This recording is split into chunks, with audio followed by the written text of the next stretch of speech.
Kun sagantaa BBC Afaan Oromooti. Nu waliin tura.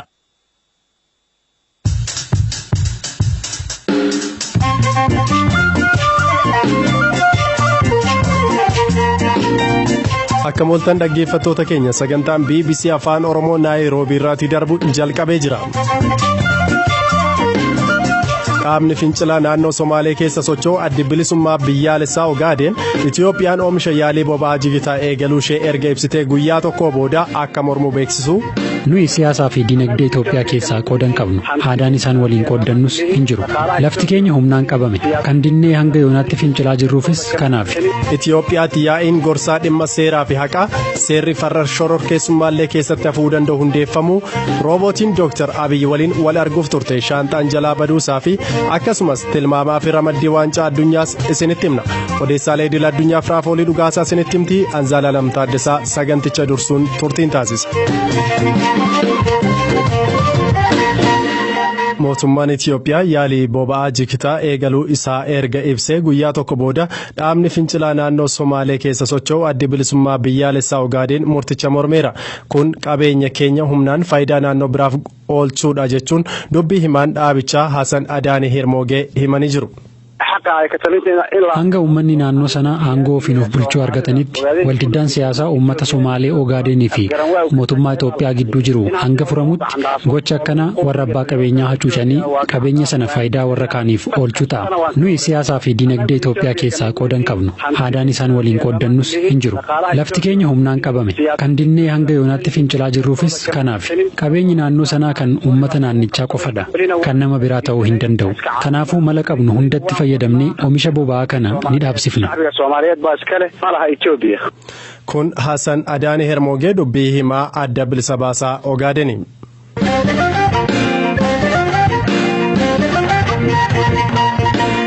Seera farra shororkeessummaa dabalatee sirna haqaa keessatti akka rakkootti seerota kaan irratti yaada fooyyessaa kan dhiyeessu yaa'iin gorsaa dhimma seeraa fi haqaa hundaa'e. Abbaan alangaa federaalaa obbo Biraanuu Tsaggaayee ibsa kennaniin yaa'ichi miseensota 13 kan qabu yommuu ta'u waggoota 3 kan turu ta'a. Labsiin farra shororkeessaa miidiyaa fi bilisummaa odeeffannoo akkasumas labsiin waldaalee tola ooltotaa hawaasa biratti komii kan kaasanii fi ifattis ta'uu baatu heera mootummaa waliin kan walitti bu'an ta'uu abbaan alangee kun himaniiru.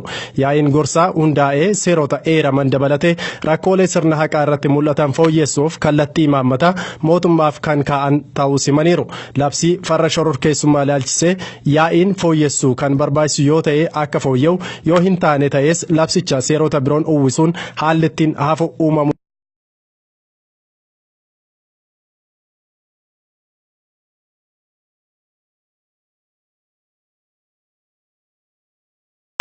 Kanaan dura mootummaan Itiyoophiyaa namootaa fi dhaabbilee yakkoota heera mootummaatti bu'anii fi shororkeessummaan wal qabatan raawwatan jedhee himateef dhiifama gochaa tureera.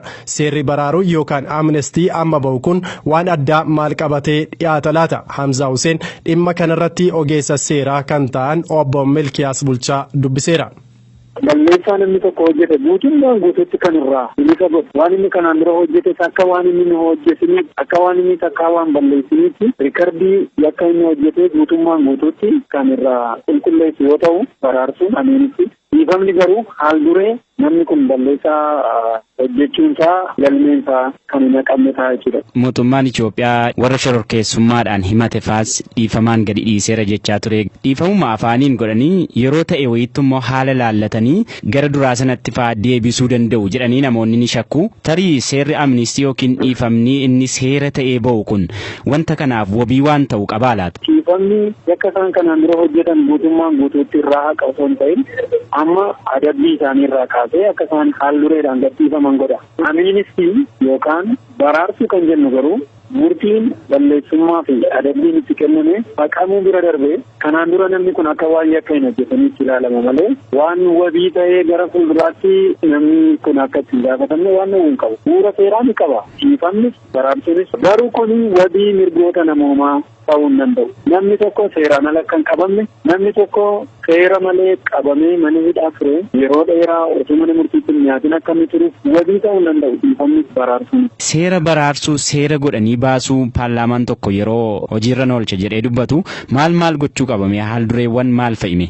Dhiifamaaf baraarsuu kana yoo baafachuu barbaadedha wanti inni gochuu qabu jalqaba yaa'u qaama bakka buutaa uummataati seerri kun sirriitti irratti mari'atamee uummanni irratti mari'atee qaamota nagalcha jedhan hundumaatiif yaada irratti kenname booddee seera ta'ee bahuu ni danda'a. Qaamni mootummaa akka jirutti ta'ee qaamonni kun walaba ta'anii faayidaa dhuunfaa isaaniitu hin ta'in profeeshinaal indipendensii isaanii fi fudhatamummaa ogummaan isaanii eegameefi garuu koree ogeessota irraa qindaa'an qofa osoo hin ta'in uummanni bal'aan lafoo keessatti hirmaatanii irra baay'ee gaarii. Tolee Milkiyaas bulchaa yaada bal'aan alaatteef hedduu galatoomi.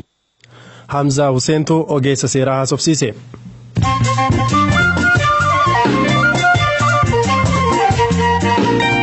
Kun BBC sagantaa afaan Oromooti. Amma yerootti odeessaalee idil addunyaa dhageenyu irra geenyee jirra. Firaafoolii dhugaasaa nutti himti. Galatoomi Zalaalam har'a waaree booda magaalaa Dasseetii gara Kombolchaa imalaa kan ture konkolaataan miinibaas galagalee lubbuun namoota 9 yeroo darbu namni 8 immoo miidhaa cimaan hospitaala Dasseetti yaalamaa jiru. Komishinara poolisiitti qorataa dursaan obbo Mangashaa Oraaris haala balaa kanaa BBCtti himaniiru. Miidhamarra tures konkolaachisaan kunii fi namoonni naannoo sana turan kan dubbatan hedduu saffisaa akka turedha. Sana booda fireeniin na didee to'annoo koo ala ta'e dhaabuun dadhabe jedha konkolaachisaan.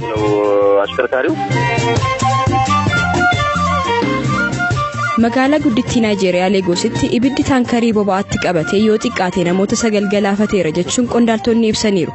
Bootteen kun of to'achuu dadhabee daandii konkolaataan guute gidduutti yommuu gubate baasiiwwan 5 dabalatee konkolaattonni 50 ol ibiddaan gubataniiru. Pireezidaantiin Gaanaa Naanaa Akufo-Addo hooggantuu komishinii filannoo biyyattii sababa mala dhabuu fi dandeettii gahaa qabaachuu dhiisuu jedhuun hojii irraa geggeesseera. Shaarleet Osee garuu balleessaa kamiyyuu akka hin qabaanne dubbatteetti. Marii Biraasils booda biyyootii gamtaa Awurooppaa keessatti adeemsa kooluu galtummaa sirreessuuf buufati godaantotaa cufaa ta'ee akka qindaa'u murtaa'eera. Pireezidaantiin Firaans Imaanu'eel Maakroon murteen kun gaarii akka ta'e dubbataniiru. Kaleessa waliigalteerra ga'uun kan hin danda'amnedha jechuun namootni yaadaa turaniiru. Garuu waliigalteerra geenyerra. Hundi keenya waliin ta'uun gamtaa Awurooppaa waliin hojjechuu fi ilaalcha gamtaa qabaachuuf murteessineerra. Ani kun bu'aa gaariidha jedheen yaada.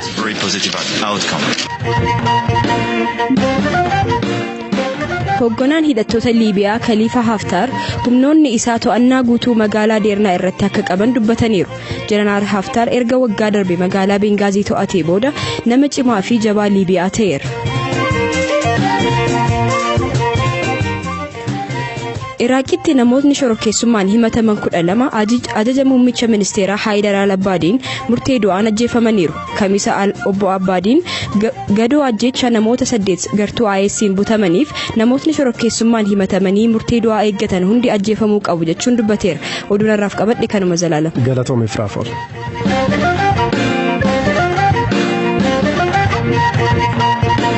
Kan dhaggeeffachaa jirtan sagantaa BBC Afaan Oromooti. Amma yerootti dhimmoota miidiyaalee hawaasaa irratti har'a bal'inaatiin qoodamaa oolan dhageenyu irra geenyeeti kan jiru baqqalaatoomaa ilaalee jira. Galatoomi Zalaalam. Pireezidaantiin mootummaa naannoo Oromiyaa obbo Lammaa Magarsaa yeroo dheeraa booda gara biyyaatti deebi'aniiru.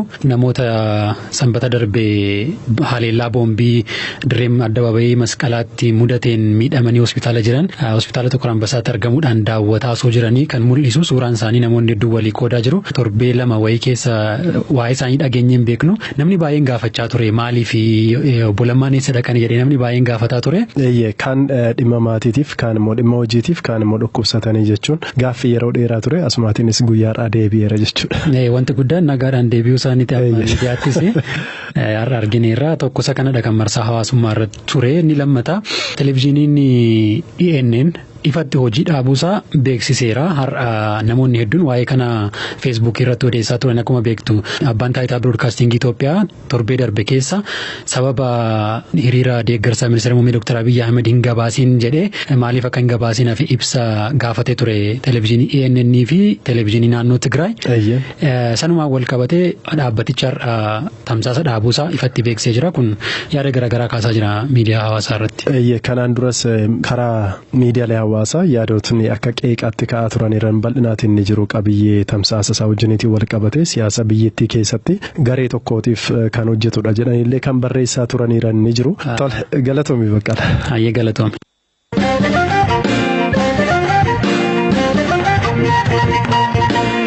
dhimma murteessaatti osoo deemtanii osoo meeshaan gatii jabeessa dhimmichaaf barbaachisu karaa irratti isin jalaa bade maal gootu? Roobootiin tibbana Dr. Abiy Ahmed waliin mari'adha jette Soofiyaan qaamni ishee muraasa shaanxaa waliin jalaa badeera. Dhimmicha mee Firaa'ol Balaa irraati haa dhageenyu. Roobootiin qaamni keessoo ishee lammiiwwan Itoophiyaatiin kalaqame kun yaaduu dandeessi, afaanis dubbatti, fuula namaa ilaaltees faara namaa barti. Ammaaf afaan Amaaraa fi Ingiliffaa dubbachaa jirti. Dandeettii ishee kanas biyyoota naannooftee agarsiifti. Maal ta'uu barbaadda? Barattuu cimtuu ta'uun barbaada. Barumsa koos namootaaf nan qooda. Ati hoo? Ani gaazexeessituu ta'uun barbaada. Kan dhageessan gaaffiif deebii isheen gaazexeessituu BBC waliin taasiftedha. Soofiyaan Itoophiyaattis ministeera muummee Dr. Abiy Ahmed wajjin wal arguuf beellama qabattee jirti. Haa ta'uutii har'a agarsiisa Jarmanitti qabdu xumurtee buufata xiyyaaraa Boolee yeroo geessu shaanxaan ishee qaama ishee muraasa baatu akka bade barame. Kunis dubbachuu irratti hir'ina uumuu waan danda'uuf ogeessotni kaampaanii teeknooloojii ICOG damee Itoophiyaa sirreessuuf olii gadi jechaa jiru jechuun ministeerri saayinsii fi teeknooloojii Dr. Injinar Geetahuun Mokriyaa BBCtti himan.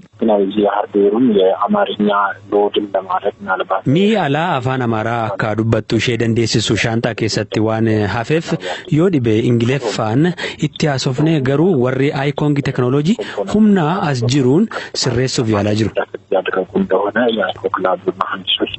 Soofiyaan qondaaltotaan akka simatamtuuf kan karoorfame yoo ta'eyyuu nageenya isheef jecha ogeessoti teeknooloojii qofti akka ishee simatan taasifame jedhan ministerichi. Har'a guyyaa waaree booda godambaa biyyaalessaatti dinqina ishii hanga Soofiyaa mata duree jedhuun ibsi kennamuuf tures haqameera jedhu Dr. Geetahuun. Shaanxaa qaamni ishee keessa jiru waan hin argamneef sagantichi haqamuun oollee jedhameera. Roobootiin kun ji'oota muraasa dura wayita Saawud Arabiyaa daawwattetti lammummaa biyyattii argattee turte.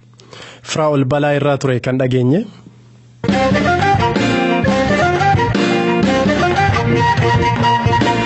Dorgommii waancaa addunyaan biyyootni gara garee 16tti darban booru tapha isaanii gaggeessu. Taphni Arjentiinaa fi Faransaay xiyyeeffannoo guddaa kan argate yoo ta'u, xiinxalaan kubbaa miilaa BBC Mark Lawrensen taphoota hundumaan biyya kamtu mo'achuun gara ramaddiitti aanutti darbuu danda'a kan jedhu tilmaamee jira. Biraanuu Gammachuu qopheesseera.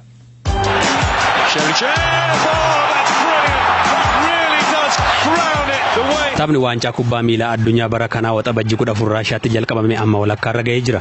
Biyyoota 32 itti hirmaatan keessaa walakkaan isaanii gara biyya isaaniitti deebi'aniiru. Ni dabarti jedhamtee kan abdatamte Senegaaliin dabalatee biyyoota Afrikaa 5 waancaa addunyaa bara kanaa irratti hirmaataa turanis akkasuma mo'atamanii gara biyya isaaniitti deebi'aniiru. Waancaa addunyaa kan darbe kan mo'atte Jarmanis biyyatti deebiteetti. Seenaa kubbaa miilaa hanga bara kanaatti qophaa'een waancaan addunyaa hardii lama keessaa ba'een beeku Awurooppaa fi Ameerikaa kaabaa jechuudha. Bara kanas Jappaan irraa kan hafe biyyoota ardiree kana lamaan keessaatti warreen 16 dhumarratti hafanii. Ogeessi kubbaa miilaa BBC Mark Lawrensen taphoota biyyoota 16 boorurraa jalqabee guyyoota 4 taphataman biyyi kamtii biyya kam akka mo'atu tilmaama isaa kenneera. Taphoota booruu lamaaniin Faransaay Arjentiinaatiin 2-1, Uraagwaay ammoo Poorchugaaliin 1-0 ni mo'atu jedheera. Taphoota dilbata taphatamaniin ammoo qabxii wal fakkaatuun Speen Raashiyaatiin, Kirooshaan ammoo Deenmaarkiin 2-0 akka mo'atan tilmaameera. Haaluma wal fakkaatuun taphoota lamaan wixata dhufu taphatamuun qabxii wal qixa ta'een Biraazil Meeksikootiin, Beeljiyeem ammoo Jaappaaniin 2-0 akka mo'atan tilmaameera. Akka tilmaama Laawurootti kibxata dhufuun Siwiizerlaand Siwiidiniin 1-0 yoo mo'attu, Ingilaand ammoo Kolombiyaatiin 2-0 ni mo'atti. Laawuroon tilmaama kenne kana cimina garee biyyootaa ilaaleera.